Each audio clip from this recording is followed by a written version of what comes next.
Martica. Y gracias a todos ustedes por aguantarse estas horas por acá.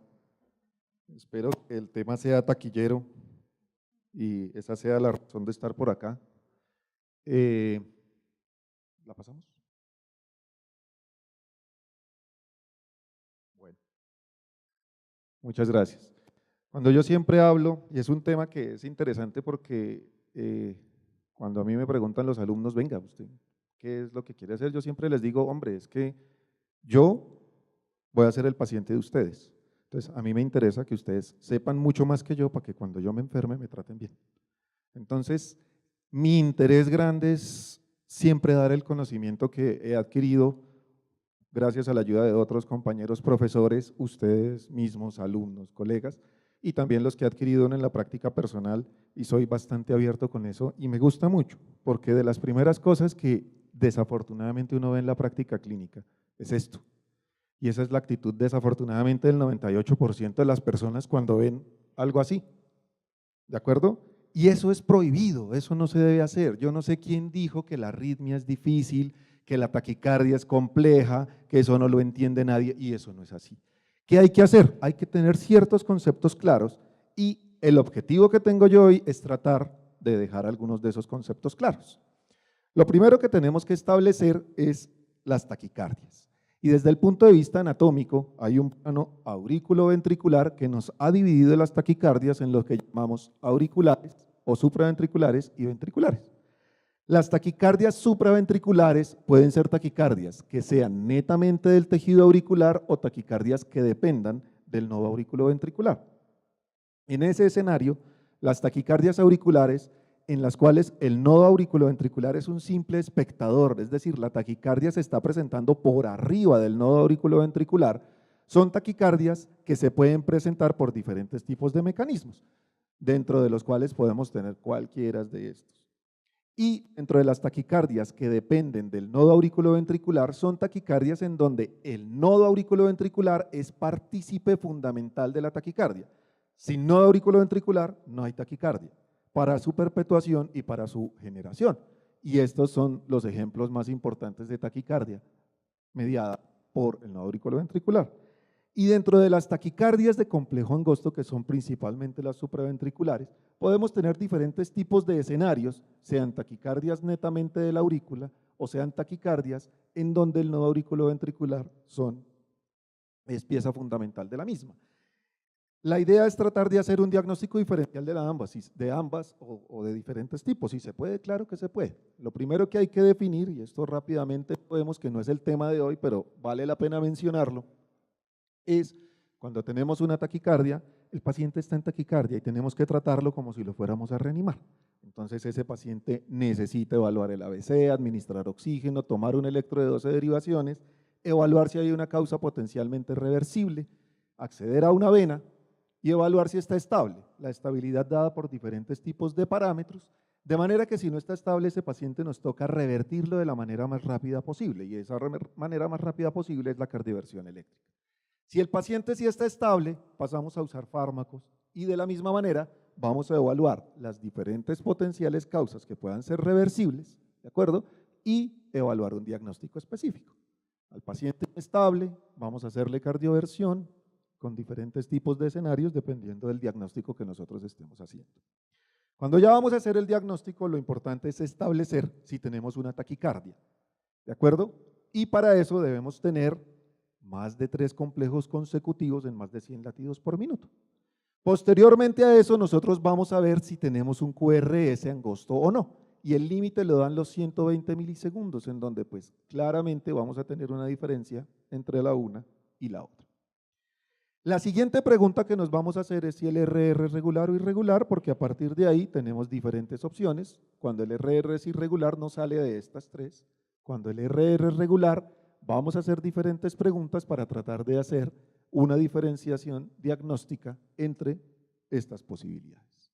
Entonces, tenemos el QRS 120 milisegundos, vamos a ver, ¿es regular? Si no es regular, tenemos estas opciones, ¿de acuerdo? Si sí es regular, la siguiente pregunta que vamos a ver es si hay una P visible, y la P la tenemos que buscar donde se busca la P. en las derivaciones inferiores, en B1 o donde se vea mejor. En ese escenario vamos nosotros a evaluar y si no vemos la P, lo más probable es que se trate de una taquicardia por reentrada nodal, que es el 85% de las taquicardias y es el que cuando le muestran a cualquier médico un electrocardiograma en taquicardia de complejo ancho dice, eso es una taquicardia supraventricular, pero como acabamos de ver anatómicamente, supraventriculares son todas, tanto las que dependen del nodo AB como las que dependen del tejido auricular. Cuando vemos la P, vamos a mirar qué tantas P hay por cada QRS. Si nosotros tenemos más aurículas que ventrículos, la arritmia es auricular. El nodo AB es un espectador.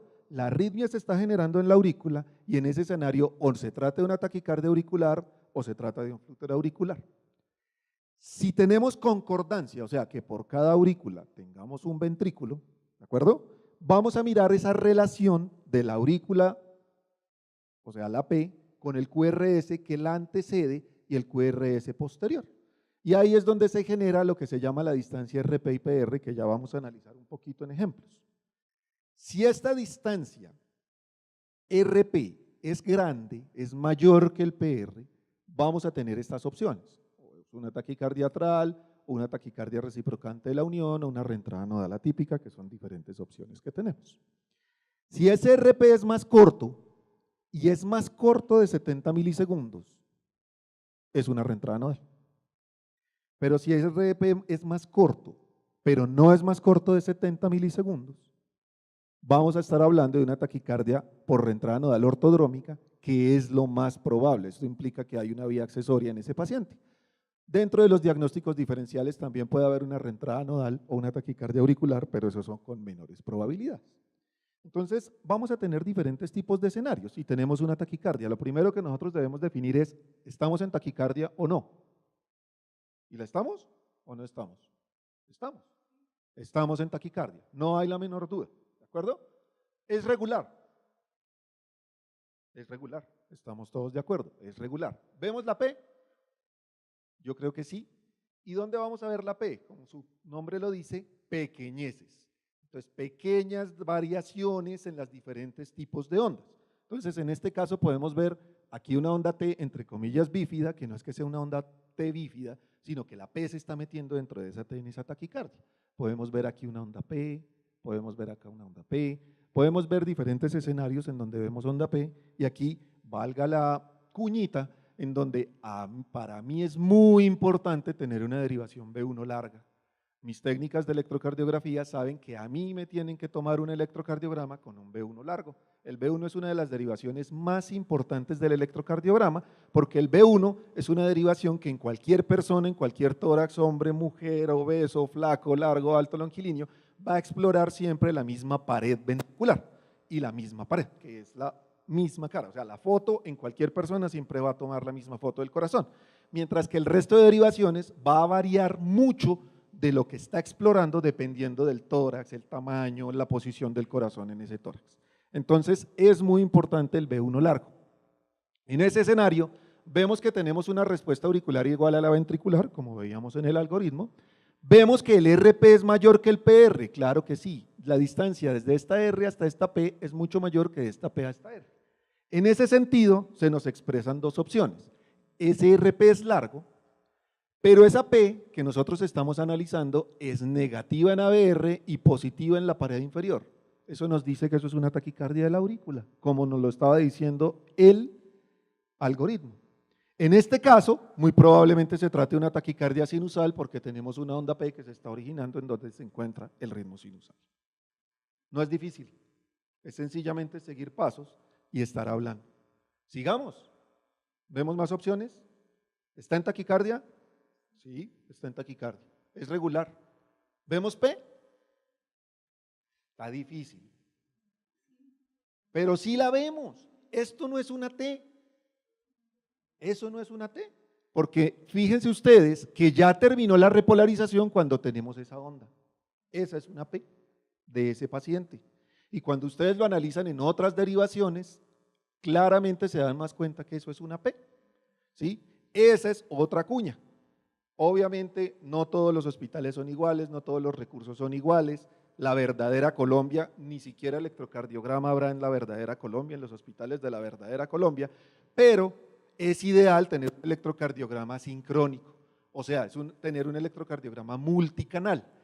Ustedes han visto lo que es leer un electrocardiograma unicanal, uy, eso es un bodrio, eso es terrible, pero a veces cuando toca, toca, ¿sí? Pero ese es el electrocardiograma, mirando así usted no puede correlacionar, lo ideal es tener un electrocardiograma multicanal. ¿Por qué? Porque todos estos canales están viendo el mismo partido, pero desde diferente escenario, desde occidental general, desde oriental general, desde norte y desde sur, ¿de acuerdo? Obviamente cada cual ve una parte diferente, pero lo que podemos ver es que este latido es este mismo, desde diferentes derivaciones. Por eso es la importancia del electrocardiograma multicanal. Ayuda mucho al análisis y ayuda mucho a la interpretación. En este caso, esta onda que no sabíamos qué era, si nosotros la analizamos a la luz del electrocardiograma multicanal, nos queda mucho más claro que esa onda rara que vemos ahí, esa es la P. ¿De acuerdo? ¿Tenemos igual aurícula que ventrículo? Sí, por cada aurícula hay un ventrículo, o como lo quieran decir, por cada ventrículo hay una aurícula. En este caso el RP es más largo, sí, el RP es más largo, pero fíjense ustedes que la P es positiva en ABR y negativa en la pared inferior. O sea, a todas luces eso no es sinusal por ningún lado, ¿sí? Ahorita vemos un diagnóstico diferencial de una taquicardia de estas, analicemos que en las precordiales la onda P es normal también. En este caso se trata de una taquicardia auricular unifocal.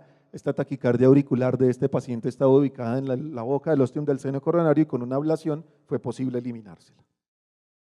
Otra. ¿Está en taquicardia? Sí. No hay la menor duda, está en taquicardia, es regular y no vemos P. Por ningún lado la vemos. Entonces, ¿qué es? Una reentrada nodal. ¿De acuerdo? Acuérdense el algoritmo, no hay P, reentrada nodal. Esta es la gran mayoría de las taquicardias de complejo angosto.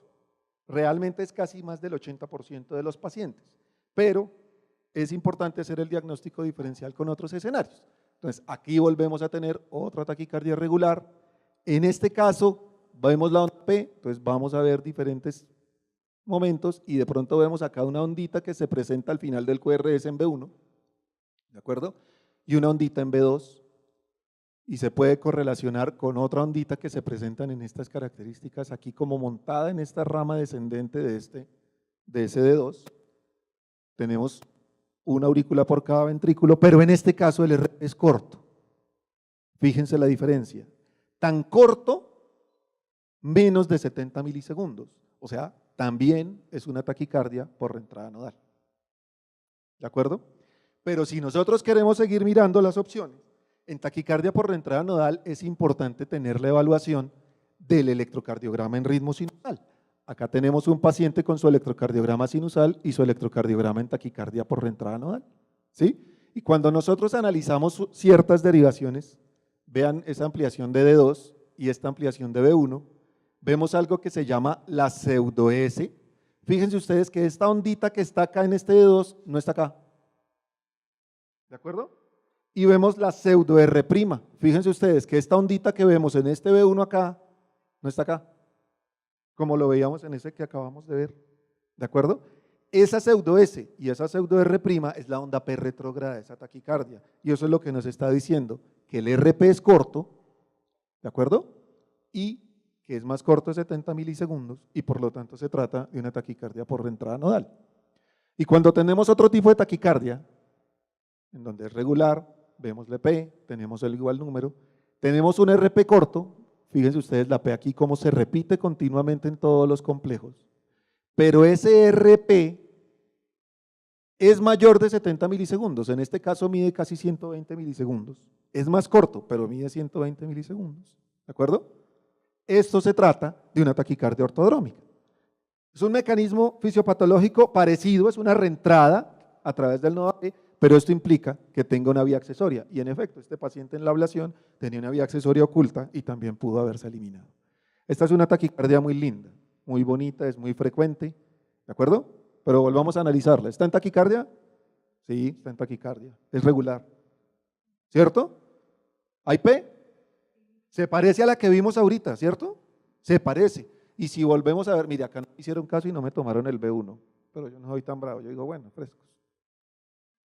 Pero podemos analizar que sí se repite. Pero fíjense ustedes algo tan bonito, que es diferente al electrocardiograma que acabamos de ver, en donde, pues bueno, el RP es más largo que el PR. Tenemos una P negativa, tanto en la pared inferior, pero también una P negativa de B3 a B6. ¿Se acuerdan que en el anterior esa P en las precordiales no era negativa? ¿De acuerdo? Esto es un tipo de taquicardia especial, que es la taquicardia reciprocante de la unión permanente, la que en las guías, por las siglas en inglés la llaman la PJT, ¿de acuerdo? O taquicardia de Kummel, esto es una vía accesoria especial que está localizada en una zona.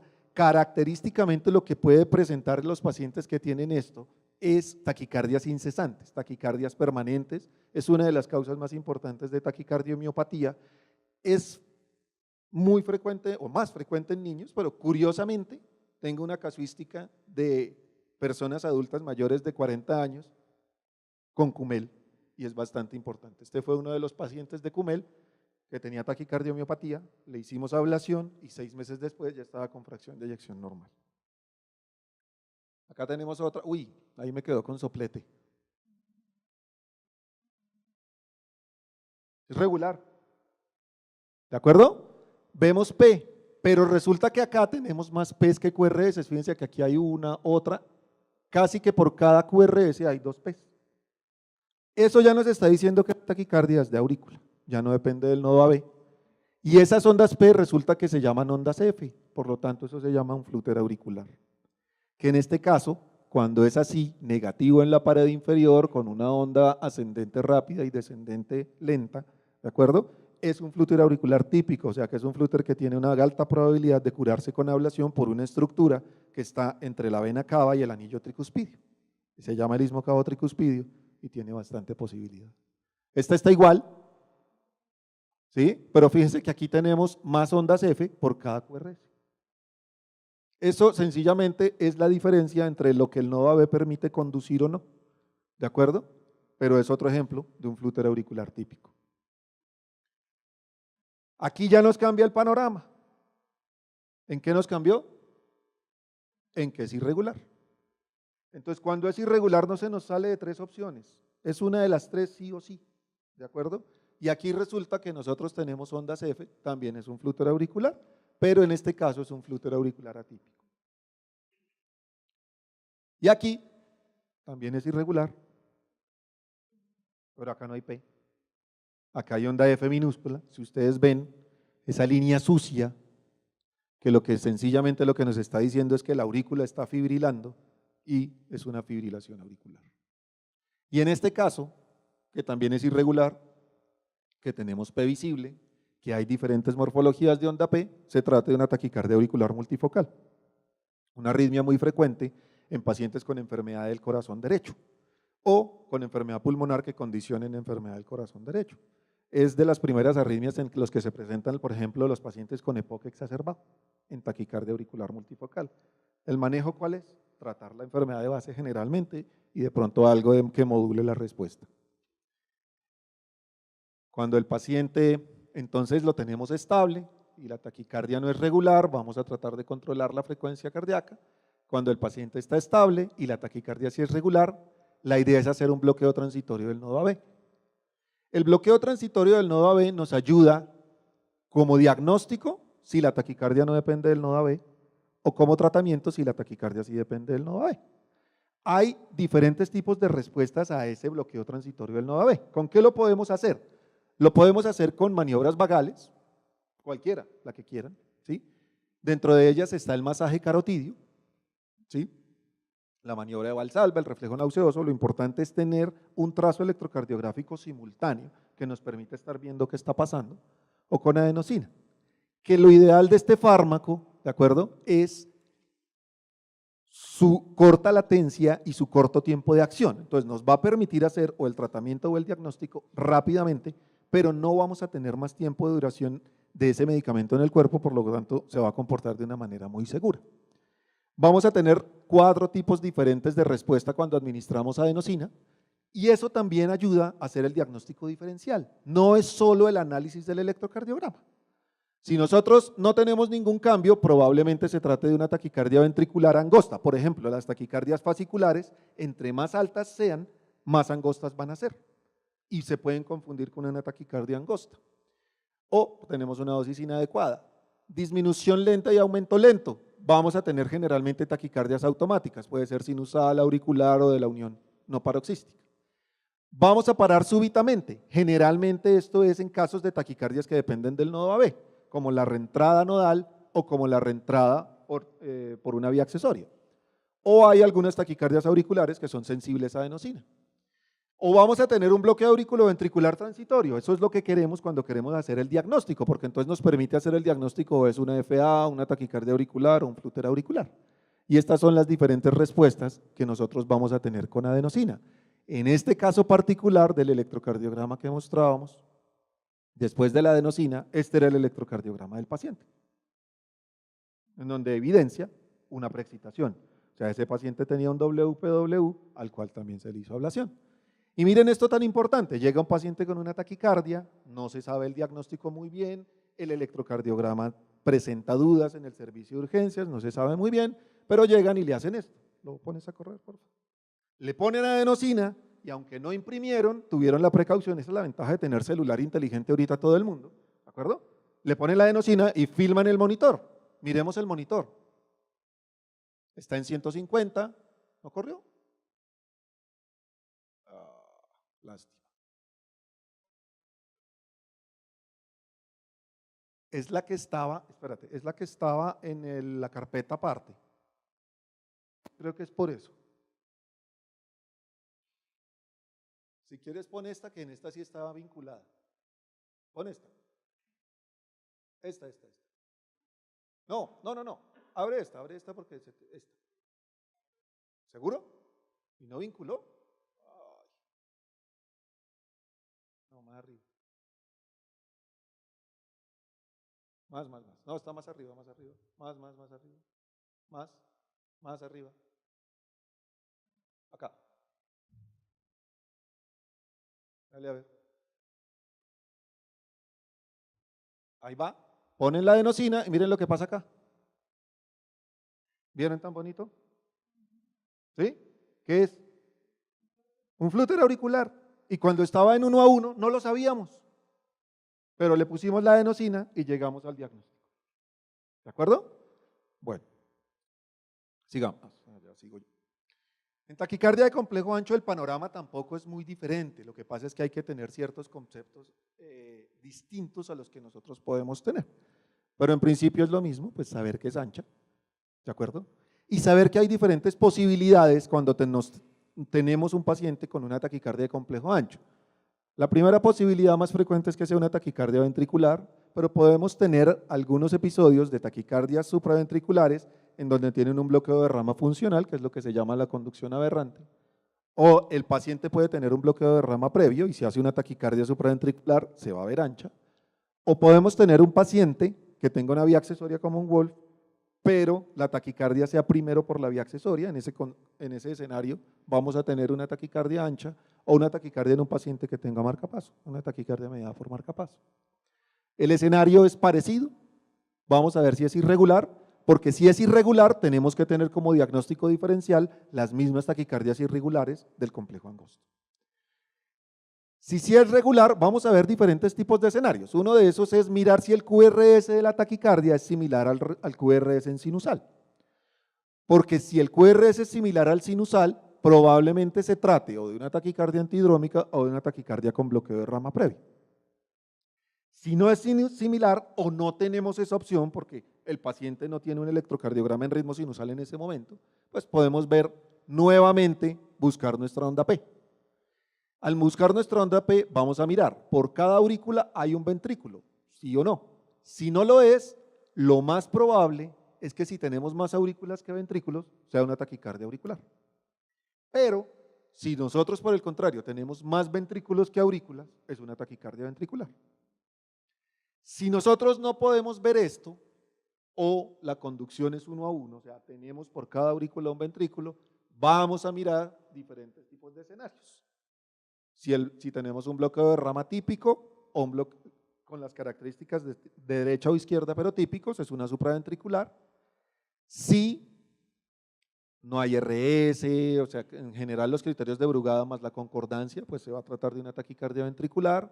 Si tenemos patrones no compatibles con bloqueo de rama, sea izquierdo o derecho, vamos a tratarse de una taquicardia ventricular. Y dentro de esos hay diferentes escenarios diagnósticos o algoritmos diagnósticos que ustedes han venido aprendiendo, pero no son tan complejos como uno puede pensar. Hay varios. El primero que empezó a hablar de esto fue el profesor Wellens en los años 70 y él hizo unos criterios diagnósticos de taquicardia de complejo ancho básicos, que luego en el trabajo de los años 90 de los profesores Brugada lo organizaron en el algoritmo y a partir de ahí han venido surgiendo otra serie de conceptos o pequeños detalles que nos pueden ayudar a tener el diagnóstico. Entonces está el algoritmo del doctor Brugada, de los doctores Brugada, en donde son 4 pasos y se van a contestar ausencia de complejos RS en las derivaciones precordiales. Por ejemplo, no tenemos ningún RS en las precordiales, si eso es así, se trata de una taquicardia ventricular. Intervalo de RS en una derivación precordial mayor de 100 milisegundos, donde vamos a medir desde el inicio de la R hasta el nadir de la R, ¿de acuerdo?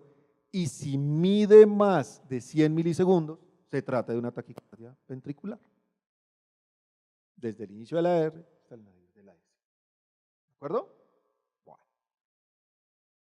Si no, vamos pasando y si hay disociación auriculoventricular, que este es el criterio que tiene mayor rendimiento diagnóstico, pero que desafortunadamente menos se ve.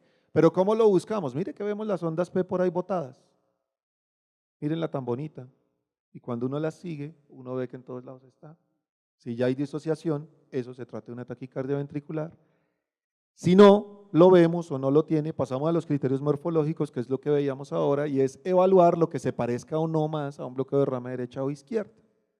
¿De acuerdo? Por ejemplo, acá tenemos un complejo monofásico en B1 y predominantemente negativo en B6, así no es un bloqueo de rama derecha, o sea, eso por criterio morfológico es una taquicardia ventricular en este escenario, o en bloqueo de rama izquierda es un complejo que no se parezca, ¿de acuerdo?, al bloqueo de rama izquierda usual.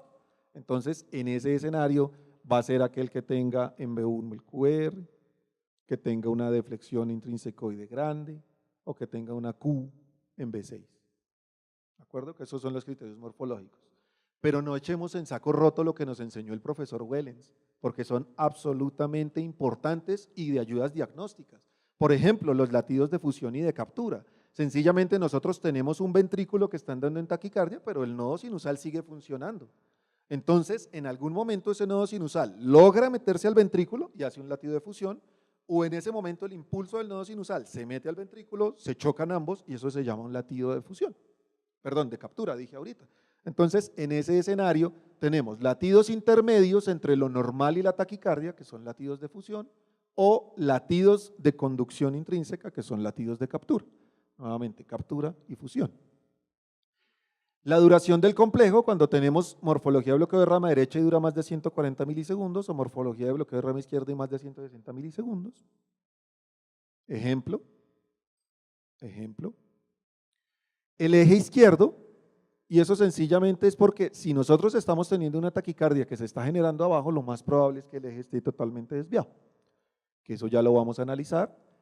La concordancia, que eso es que tengamos o todas las ondas precordiales o positivas o negativas, en donde el patrón de concordancia también nos está hablando de que se puede tratar de una taquicardia ventricular. Fíjense ustedes acá, concordancia negativa, concordancia positiva, o este criterio que es un trabajo muy interesante que hizo un compañero nuestro de Cali, el doctor Fernando Pava, publicado en revistas internacionales, y en donde él evaluó la deflexión intrínsecoide en D2 en los pacientes con taquicardia ancha, y cuando esa deflexión es mayor de 50 milisegundos, tiene una buena sensibilidad para taquicardia ventricular.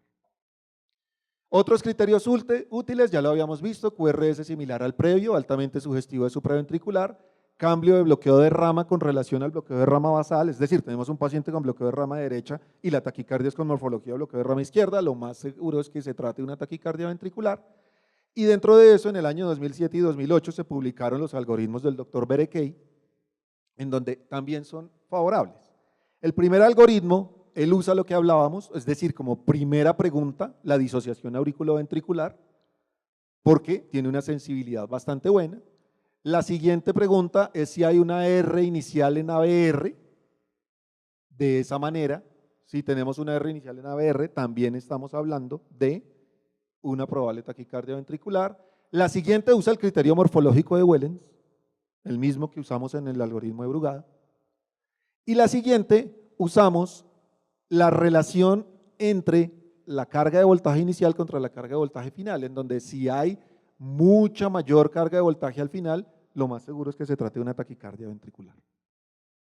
Y posteriormente el mismo doctor Wellens publicó su segundo algoritmo en donde dice solo miremos ABR. Es decir, cuando nosotros miramos solo ABR y vemos una R inicial en ABR, se trata de una taquicardia ventricular. Si eso no está, miremos si hay una R o una Q inicial que mide más de 40 milisegundos, es una taquicardia ventricular. Si eso no está, miremos si hay una muesca en la rama descendente del QRS y en ese caso, si sí la tiene, que sea negativa, perdón, es una taquicardia ventricular, solo mirando ABR, y en ese caso, lo mismo, hacer un delta de voltaje inicial contra final, en donde si predomina el voltaje final, se trata de una taquicardia ventricular. Si después de todo eso usted sigue mirando y hay más si hay cardiopatía estructural y tiene dudas, considérelo una taquicardia ventricular. Pero entonces, ¿cuál usamos? ¿Cuál es mejor? ¿Cuál dicen ustedes? Todos y ninguno. Ninguno es mejor y se usan todos.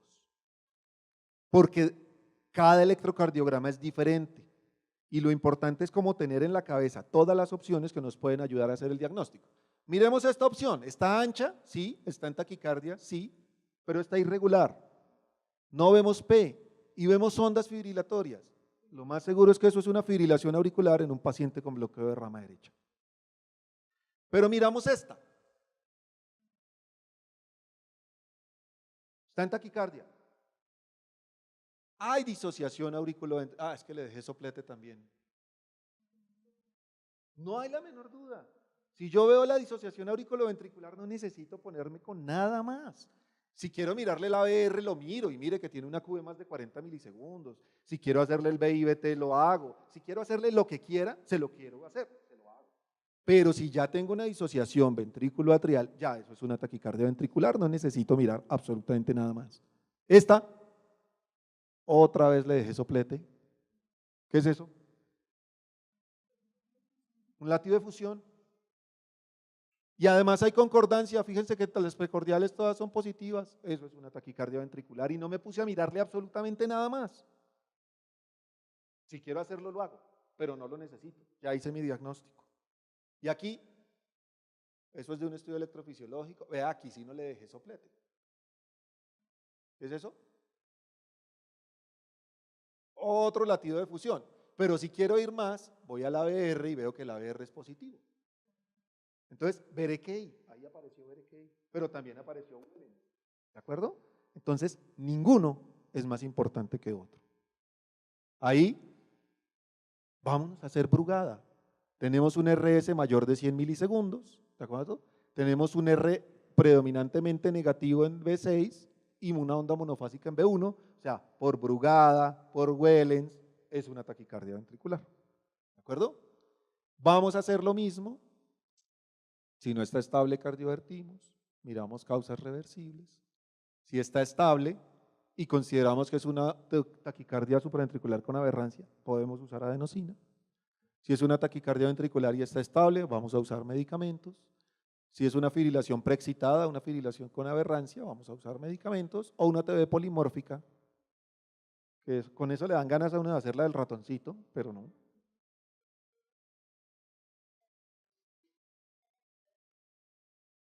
No, cuando tú tienes una taquicardia ventricular sin pulso, también la desfibrilas. ¿De acuerdo? Eso es el escenario clínico. La taquicardia polimórfica, vamos a ver si hay QT largo o no, porque si hay QT largo, probablemente esa sea la causa. Si no hay QT largo, puede tratarse de una taquicardia ventricular polimórfica recurrente y se usan otro tipo de escenarios. ¿De acuerdo? Y un capítulo especial a esto, que esta es la fotico de la preexcitación. ¿De acuerdo? Hay una vía accesoria, el impulso está pasando por el nodo sinusal por ambos. Si el paciente hace una fibrilación auricular, pues lo que va a suceder es que va a ser una fibrilación auricular preexcitada. Y ese es el diagnóstico diferencial con la taquicardia polimórfica. Una de las principales características diagnósticas entre la fibrilación auricular preexcitada y la taquicardia ventricular polimórfica es el que llega con la fibrilación auricular preexcitada está hablando con uno. Hola doctor, me siento muy mal, generalmente. El que tiene la taquicardia ventricular polimórfica lo tiene a no asustado porque está muerto. ¿De acuerdo? Entonces esa es una de las diferencias grandes que podemos tener entre uno y otro paciente.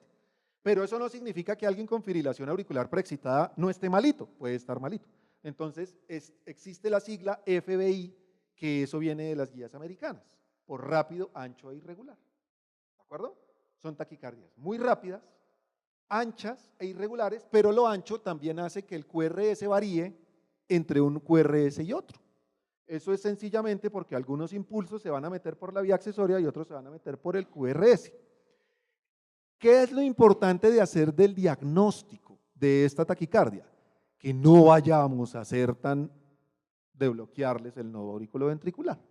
Porque si nosotros le bloqueamos el nodo auriculoventricular a una fibrilación auricular preexcitada, le decimos a la fibrilación auricular, váyase por la vía accesoria. Y si se va por la vía accesoria, nosotros pasamos de una fibrilación auricular, o sea, el paciente que le está diciendo, estoy malito doctor, a un muertico, al que lo tenemos que reanimar. Entonces, esa es de las cosas importantes que nosotros debemos tener en cuenta con esa taquicardia. Muchas de estas taquicardias, todos son pacientes míos, todo eso que le mostré son pacientes míos. Esto no es que hayamos hecho eso en un paciente, no, ni más faltaba, sino que en el momento de la evaluación pasó lo que les dije. No es porque el paciente le hayamos puesto nada para bloquearle el nodo AB, sino que espontáneamente estaba hablando con uno y torció el ojo. Y cuando uno torció el ojo, volteó a mirar al electrocardiograma porque estaba conectado al electrocardiograma. Eso se llama ser de buena, ¿sí? No es otra cosa diferente y uno ve, uy, cómo pasó la fibrilación auricular a la fibrilación ventricular. Este es de los grandes tesoros de electrocardiogramas que tengo yo en mi haber, ¿de acuerdo? Porque yo creo que eso no es fácil de conseguir. Todas esas son potencialmente ablactables, curables, con una buena tasa de respuesta, ¿de acuerdo? Espero haber logrado clarificar las cosas, de verdad. Mi ideal es que haya logrado esto. Eso es lo que yo quisiera en este momento. ¿De acuerdo? Muchísimas gracias.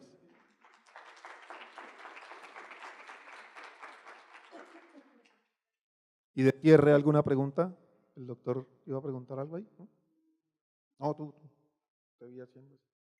Bueno. Martica, muchas gracias por la resistencia. ¿De acuerdo? Muchas gracias a todos por la asistencia y bueno, por ser tan juiciosos. Entonces vamos a rifar un pequeño libro que sé que les va a encantar.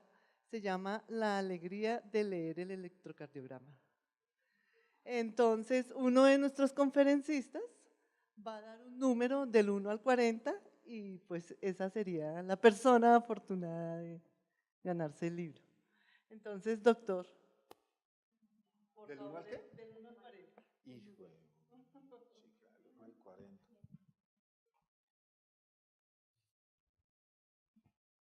9.